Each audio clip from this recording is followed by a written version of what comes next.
Welcome to the MilSurf Mike channel. If you watched my Husqvarna M38 video, you may have wondered what the Carl Gustaf's factory was doing since Husqvarna received the full order for the M38 rifle. The main reason you didn't hear much about Carl Gustaf was they were producing a rifle as the third and final in my Swede series, the AG-42, a strange rifle more commonly known as the Ljungman. By the late 1930s, Sweden started showing interest in an autoloading rifle. Eric Wahlberg at KATF, an acronym for what you see across the screen, attempted to change the bolt-action M39 rifles, which were K98Ks purchased from Germany, to semi-autos, but it became quickly established that a new design was needed. An offer went out to various constructors to produce a semi-auto rifle. The first meeting for deciding the new rifle was held on August 25, 1941, and the rifle designed by Eric Eklund of the J.C. Ljungman Company, a company that made petroleum pumps, was accepted on December 5, 1941. Test rifles were built at Ljungman, while production rifles were built at Carl Gustaf's.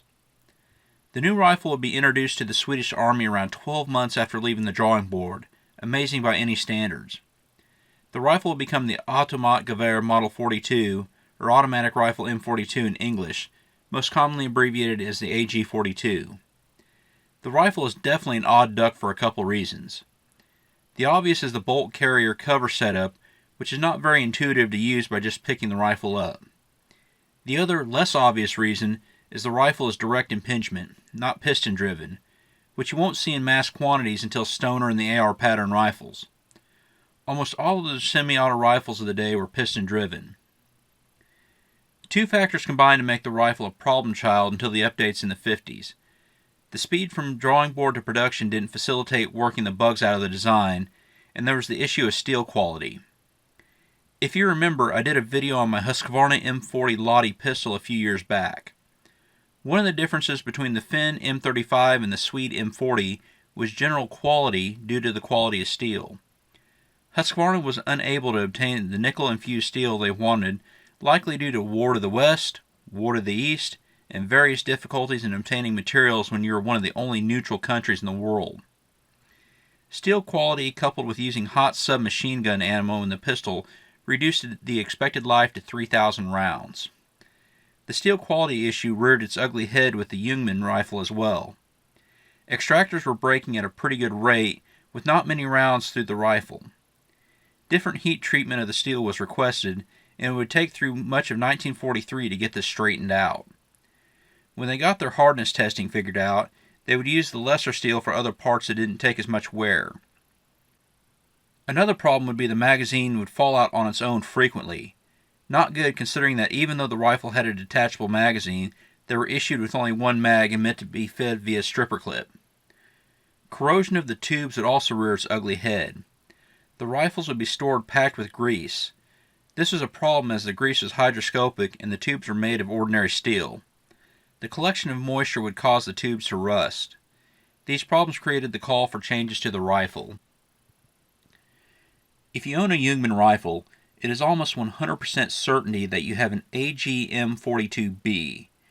In the early 1950s, all AG-42s went through an update to address several problems, making an AG-M42 sans the V-B a very rare museum piece. I talked about some of the problems created by the haste from how the rifle went from drawing board to production. The improvements accepted in 1953 include the gas tube was made from rust-proof material, an extra hook was added to the magazine to keep it from falling out, the recoil spring was doubled up, the cleaning rod was exchanged for the same one that was in the M38, 2 buttons were added to the dust cover. Originally there was only serrations and it was easy to slip from one's hands, especially in the cold. A rubber cylinder was also added to keep the brass from being bent when thrown from the rifle. The trigger mechanism was updated, and the problematic extractor was redesigned. These updates made the formerly problematic rifle turn into a very reliable rifle and will remain as the military's official rifle until the adoption of the AK-4 in 1964, which is basically a Swedish-made G3. Between 1953 and 1964, there were some odd variations that the Ljungman made as Sweden looked to adopt an assault rifle. There was a rifle converted to .7.62 NATO that was used as a ranging gun for an anti-tank gun. Remember Eric Wahlberg from the beginning of the story who tried to make semi-autos from old Swedish Mausers? By now he was attempting to make a truly detachable magazine assault rifle with the Ljungman as the basis. The FM 1957 looked like the offspring of a drunken triest between a Ljungman and a Swedish K. Ultimately, the Swedes looked to the outside and adopted a G3 as the AK-4. The history of the Ljungman did not end in Sweden, as Egypt bought it the rights and the machinery to make their own version of the rifle, the Hakim and later the Rashid. But those are two separate videos, and thanks to Miles Vining, I have some pretty cool information about them. There will also be a small flirtation with the Ljungman made by the Madsen factory in Denmark, but their version never really got past the prototype stage. My rifle. Even after shooting it a few times, working the action is still weird. Alright, I just want to do a quick demonstration of how you work the rifle and how you load it real quick. The magazine is in. Now, these were only issued with one magazine typically. Even though they are detachable, they aren't easy to get out, especially with the B updates to them. Now, they had problems with them falling out, so I believe with the B update, this front was actually added. So, these are in here pretty good, and they're only meant to be used being fed by stripper clip. So anyway, to work the rifle, the safety is off here. You got to pull the dust cover over and pull it back. And the magazine does have a hold open, so that will hold it open as long as the magazine's empty.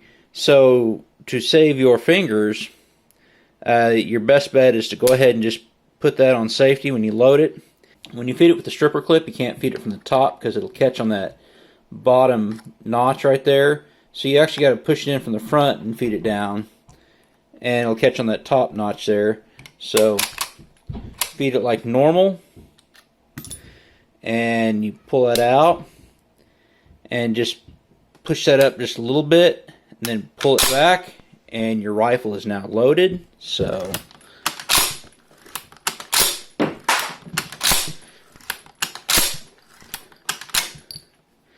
and your rifle is now empty. So you can see how that could be a finger chop or even worse than the Garand. So let's get back to the rest of the video. Actually, shooting the rifle was fun, as a heavy rifle mixed with a lighter round makes for very little recoil and accurate follow-up shots. It seems pretty reliable, although I haven't put many rounds through it. A reliable semi-auto beats a bolt action any day. Here I must keep in mind that this is the AG-42B with the 1950s updates and not the original configuration AG-42 that had all the problems. This rifle might be really fun to shoot if I can unlearn everything I'm used to with a semi-auto rifle, or if I just put some more rounds through it. Please be aware of where your elected officials and the groups that claim to represent you stand on the Constitution. Please join the GOA, the premier no-compromise 2A organization out there, and get $5 off your membership with the link in my description. If you like my content, please like, comment, share, and subscribe. Interaction really helps the algorithm. Please check out my Facebook, Twitter, Instagram, Parler, and who I support on Patreon. Thank you for watching, and as always, have a great day. Okay, and if your bolt is back, your magazine's full, you gotta just push it up a little bit, push it back, your bolt goes forward. Again, watch getting your fingers chopped off.